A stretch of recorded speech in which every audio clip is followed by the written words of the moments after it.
नमस्ते बच्चों। पिछले क्लास में हम कठपुतलियों का संसार इस पाठ के बारे में पढ़ रहे थे। इसमें राजस्थान की प्रसिद्ध कला कठपुतलियां इनके बारे में हम पढ़ रहे थे। इस पाठ में शौर्य और शैली नामक दो बच्चे एक कार्यशाला में यानी कि वर्कशॉप में जाते हैं। वहाँ पर उन कठपुतलियों को बनाने के बारे में उनको सुझाव दे रहे थे। उनको कैसे बनाना है, उनका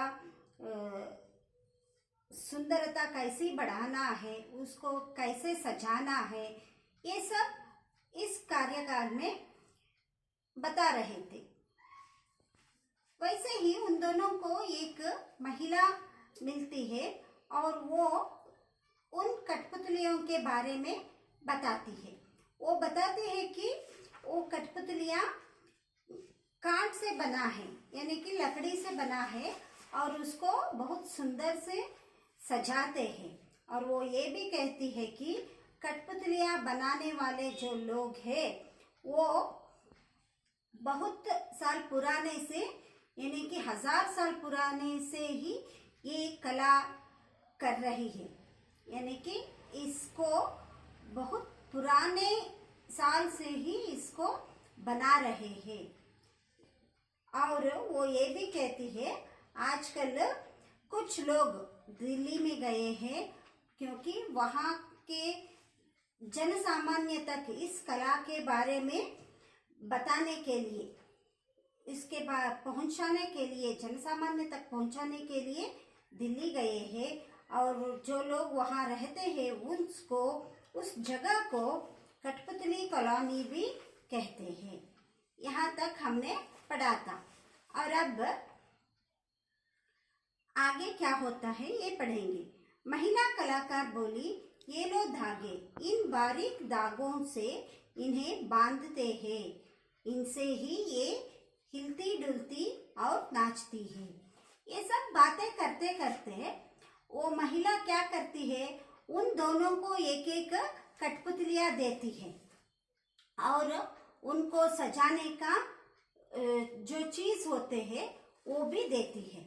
और इससे ये दोनों शौर्य और शैली, ये दोनों उन गुड़ियों को, कठपुतलियों को सजाते रहते हैं और बहुत सुंदर से सजाते हैं।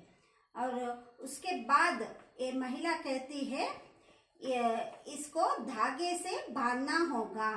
धागा का मतलब है थ्रेड। इससे बारीकी धागों से, बारीक का मतलब होता है पतला, ಈ ಗೊಂಬೆಗಳನ್ನ ತುಂಬಾ ತೆಳುವಾದ ದಾರದಿಂದ ಕಟ್ಟಲಾಗುತ್ತೆ ಅಂತ ಅವಳು ಹೇಳ್ತಾಳೆ। इनसे ही ये हिलती डुलती और नाचती है। इन धागों की वजह से, जो पतला सा धागे होते हैं उन्हीं की वजह से ये कठपुतलियों नाचते हैं, हिलते हैं। ಅಂದರೆ ಈ ದಾರದ ಸಹಾಯದಿಂದನೇ ಗೊಂಬೆಗಳು ಅಲ್ಲಾಡೋದಾಗ್ಲಿ, ಡ್ಯಾನ್ಸ್ ಮಾಡೋದಾಗ್ಲಿ ಇದನ್ನೆಲ್ಲ ಮಾಡುತ್ತೆ ಅಂತ ಅವಳು ಹೇಳ್ತಾಳೆ। दरअसल इनकी यह बारीक सी डोर मंच के पीछे खड़े कलाकारों के हाथ में होती है। जो नाटक का मंचन करते हैं, कलाकार की अंगुलियों का अनोखा संतुलन ही इनके हाव भाव व्यक्त करने में असली जान डालता है। यह संतुलन अभ्यास से ही आता है। और ये महिला ये भी कहती है इन धागे की वजह से जो कठपुतलियाँ नाचते हैं, दरअसल इसका नाचना व्यक्ति के हाथ में रहते हैं। जो लोग इसको नचाते हैं, ये धागे अपने हाथ में रखकर नचाते हैं, पर्दे के पीछे रहकर उन कठपुतलियों को पर्दे के आगे डालते हैं और ये लोग पर्दे के पीछे रहकर उनको धागे से हिलाते हैं। इन कठपुतलियों का संतुलन इन्हीं के हाथ में रहते हैं। ಅಂದರೆ ಆ ಗೊಂಬೆಗಳು ಶೇಕ್ ಆಗೋದಾಗ್ಲಿ, ನೃತ್ಯ ಮಾಡೋದಾಗ್ಲಿ, ಯಾವುದೇ ಒಂದು ಪ್ರಸಂಗವನ್ನು ಮಾಡೋದಾದ್ರೆ ಅದರ ಒಂದು ಸೂತ್ರ ಯಾರ ಕೈಯಲ್ಲಿರುತ್ತೆ, ಪರದೆ ಹಿಂದೆ ನಿಂತಿರೋ ಅಂತ ವ್ಯಕ್ತಿ ಕೈಯಲ್ಲಿ ಇರುತ್ತೆ.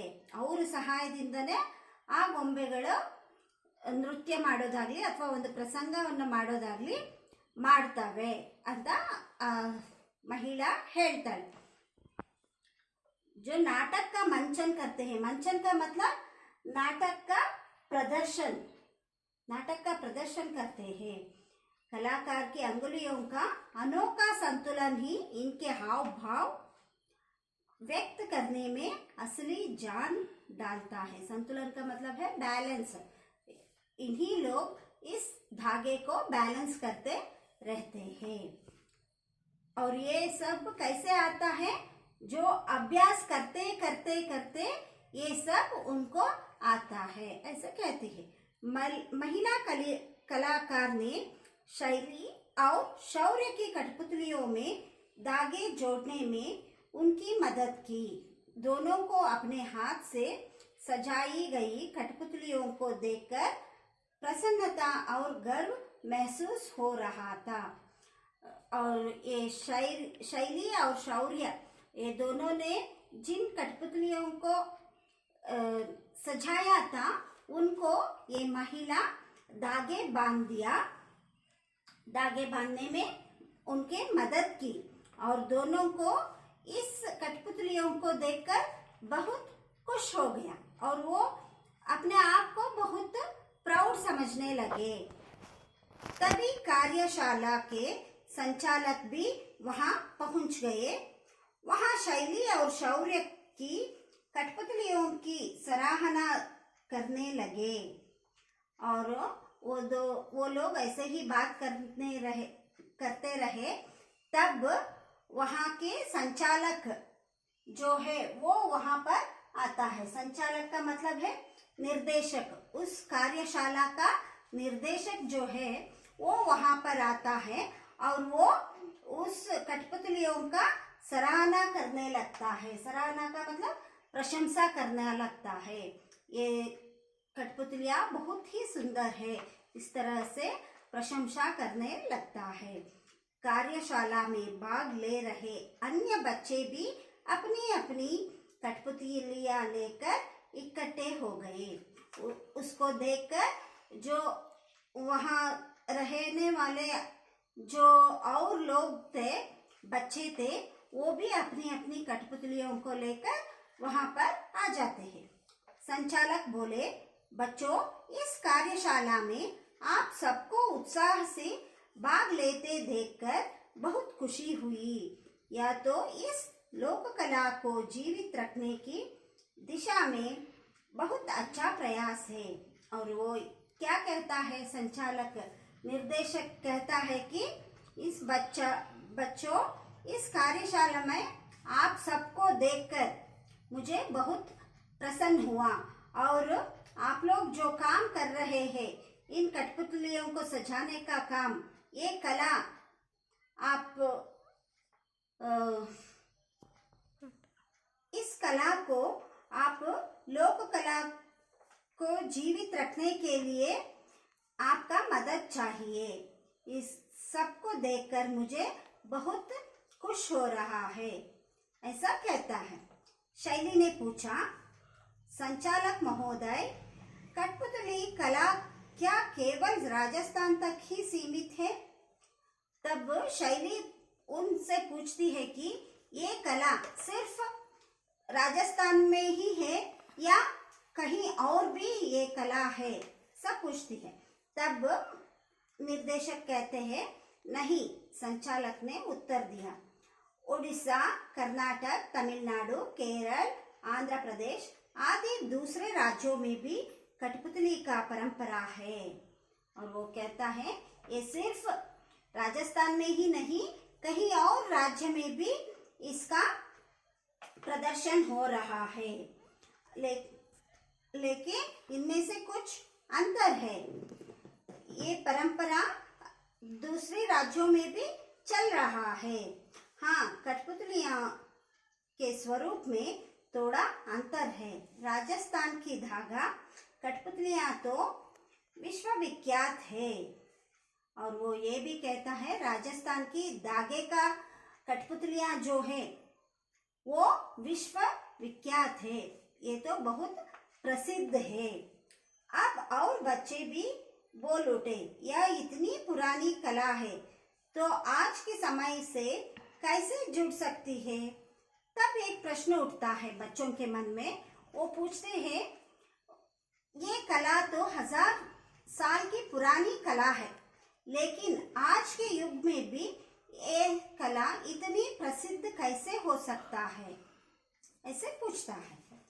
तब संचालक बोलते हैं, समय के साथ साथ हर चीज में बदलाव आता है। इस कला में भी अब खासे बदलाव देखे जा रहे हैं। और तब संचालक कहते हैं, जो समय के साथ साथ ये तो बहुत साल पुरानी कला है, लेकिन जब से ये समय बीता जाता है तब से ये इस काम में भी बहुत बदलाव आ गया है।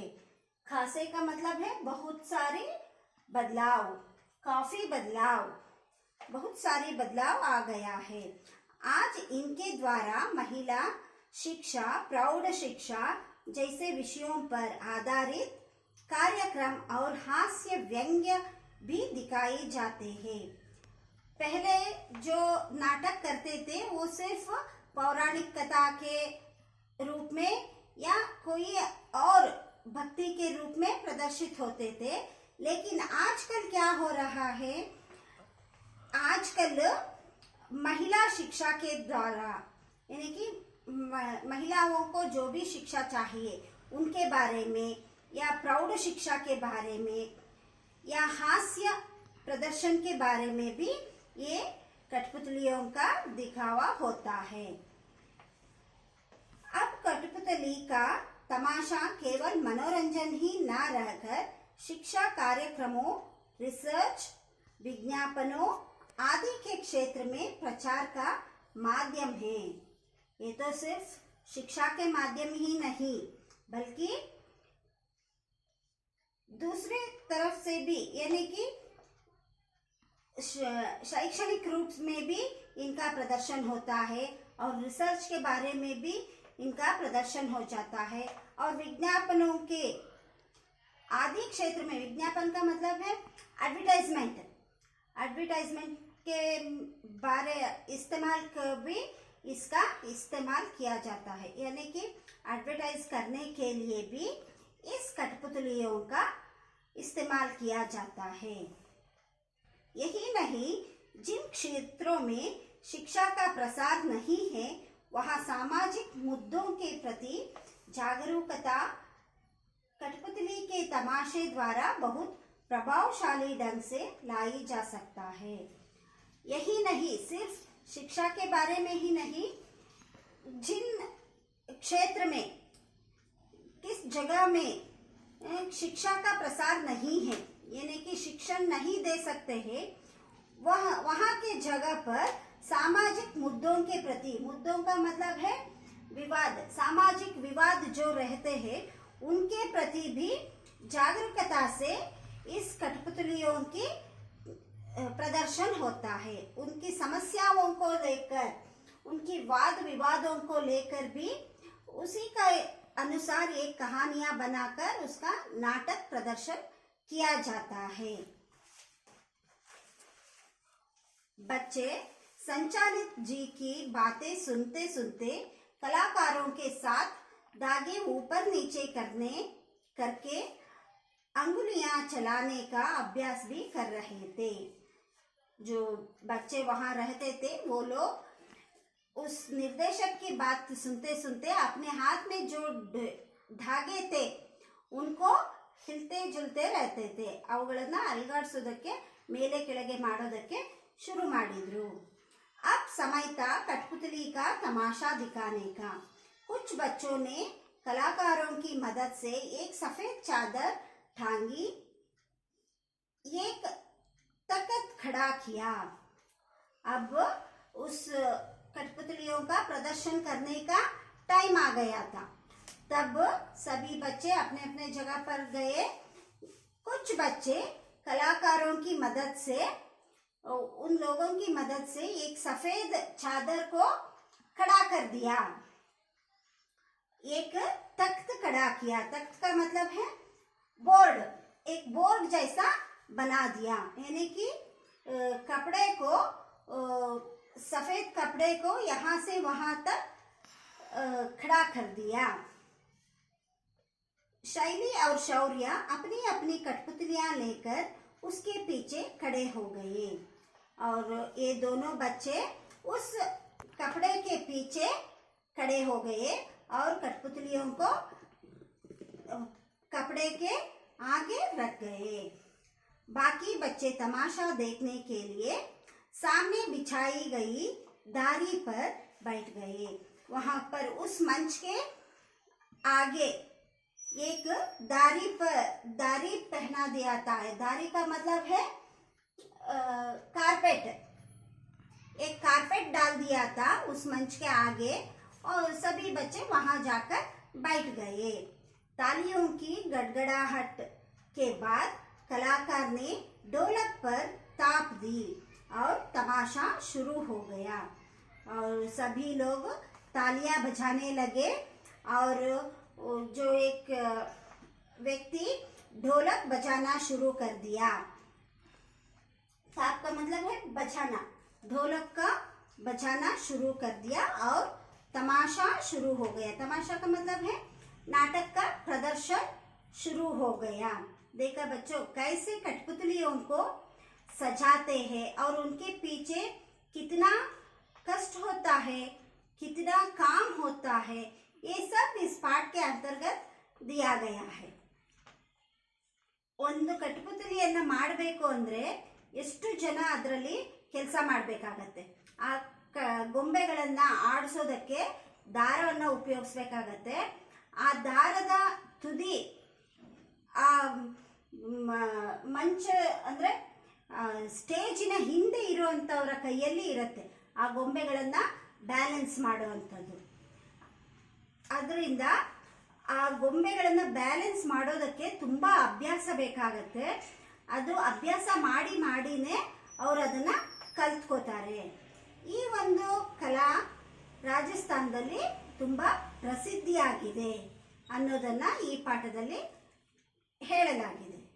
ಧನ್ಯವಾದ।